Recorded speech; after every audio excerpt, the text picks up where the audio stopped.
Shalom Bapak Ibu Saudara, apa kabar? Saya berharap Bapak Ibu Saudara dalam keadaan baik dan dalam penyertaan Tuhan. Jumpa lagi dalam renungan harian kali ini dengan tema mengasihi dirinya sendiri. Kita akan baca dari 2 Timotius 3 ayat yang pertama dan yang kedua. Firman Tuhan berkata, "Ketahuilah bahwa pada hari-hari terakhir akan datang masa yang sukar.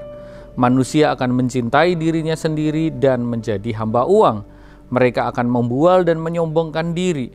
Mereka akan menjadi pemfitnah. Mereka akan berontak terhadap orang tua dan tidak tahu berterima kasih, tidak mempedulikan agama."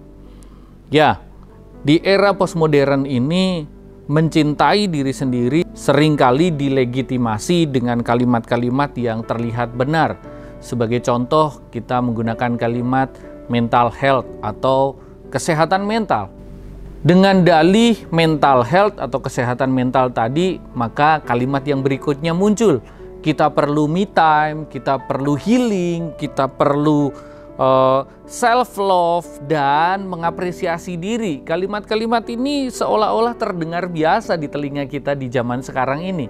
Tetapi begini, apa yang menjadi spirit di balik kalimat-kalimat itu, seakan-akan yang menentukan kebahagiaan kita adalah diri kita sendiri. Kita sedang digiring kepada pemahaman bahwa kita tidak perlu Tuhan untuk dapat menjadi bahagia.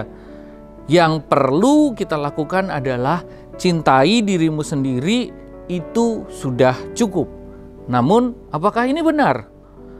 Orang yang mencintai diri sendiri fokusnya adalah memuaskan keinginan dan hawa nafsunya. Namun pada saat yang sama sebenarnya ketika orang fokus memuaskan keinginan dan hawa nafsunya, justru dia sedang merusak dirinya dan membuat dirinya semakin hancur. Tadi kalau kita baca kembali 2 Timotius 3 ayat yang kedua tadi, ya, manusia akan mencintai dirinya sendiri dan menjadi hamba uang. Karena mencintai diri sendiri, maka dia menjadi hamba uang. Karena mencintai dirinya sendiri, mereka rela membual, berbohong, lalu di sini menyombongkan diri.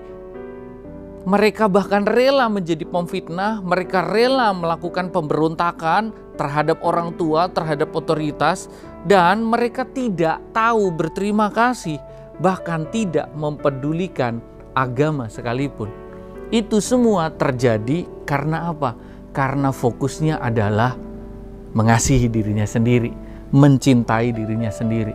Pada akhirnya justru manusia didapati semakin hancur hidupnya. Dan ketika dia gagal mendapatkan kebahagiaan yang ia cari dengan usahanya sendiri, lalu manusia seringkali jatuh kepada hal yang kedua, yaitu mulai menghakimi dirinya sendiri dan membenci dirinya sendiri. Berbicara tentang mengasihi atau mencintai, kita tidak akan bisa berjalan bersamaan dengan kebencian dan penghakiman. Pada dasarnya kita hari ini perlu kembali kepada kebenaran bahwa manusia tidak akan dapat mengasihi dirinya sendiri dengan benar tanpa kasih Tuhan. Kasih Tuhan yang seperti apa? Roma 5 ayat yang ke-8 berkata seperti ini. Akan tetapi Allah menunjukkan kasih-Nya kepada kita oleh karena Kristus telah mati untuk kita ketika kita masih berdosa. Inilah bentuk kasih terbesar yang Tuhan berikan bagi kita, yaitu Dia terlebih dahulu mengasihi kita bahkan pada saat kita tidak layak, belum layak mendapatkan kasih itu. Kenapa? Karena Allah mengasihi kita ketika kita masih berdosa. Dengan semua keberadaan kita, kekurangan kita, kelemahan kita, bahkan mungkin dosa yang sampai hari ini kita belum dapat kalahkan. Di situ kita menemukan kasih yang terbesar, kasih yang Tuhan beri, yaitu lewat Yesus Kristus yang telah mati untuk kita yang masih berdosa ini.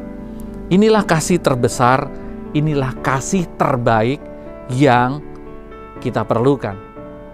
Dia mengasihi kita bahkan ketika kita masih berdosa.